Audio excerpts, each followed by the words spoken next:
What is your sense, Jeff? We have talked about the draft as though it starts at 3. Some are even saying it doesn't start until 4. Is there lock, stock, and barrel, done deal, Zach Wilson, number 2 to the Jets? Is that no point in talking about that for the next 3 weeks? I don't get that sense. Or even when it comes to Zach Wilson potentially. Oh, Zach Wilson to the Jets. I'm sorry. Yeah. Yes. I'm sorry. Yeah, that's obviously, that feels like it's locked in. I thought we were still talking about the 49ers there. No, that one feels like for sure we're starting this thing at 3. And to your point, it really feels like now we're really on the clock with the Falcons at 4.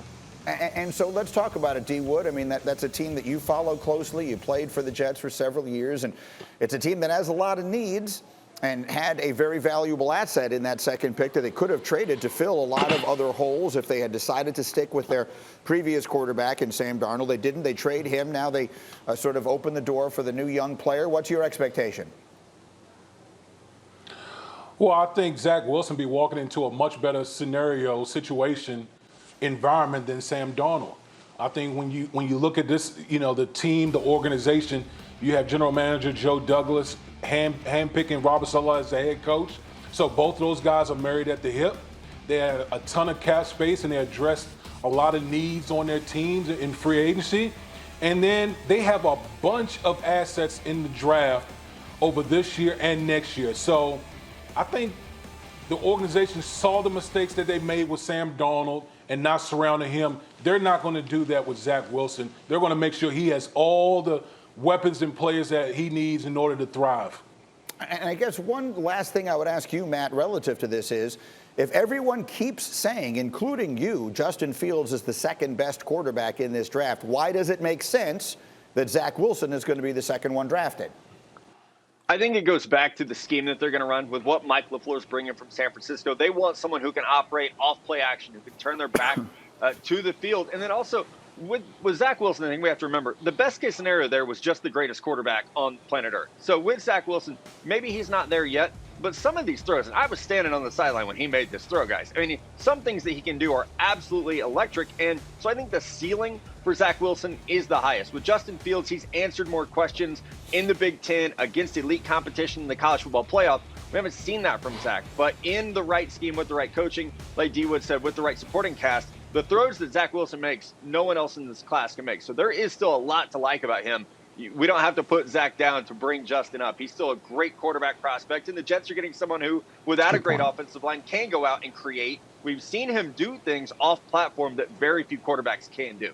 Fair enough. It is talent that is nothing to sneeze at, despite the fact that I sneezed. My apologies. Okay. Meanwhile, these 5 guys that everyone is talking about all the time are not the only quarterbacks in this draft. Let's start talking about some of these other quarterbacks, Matt, whose names will be called. Let's hear from them, starting with Kyle Trask.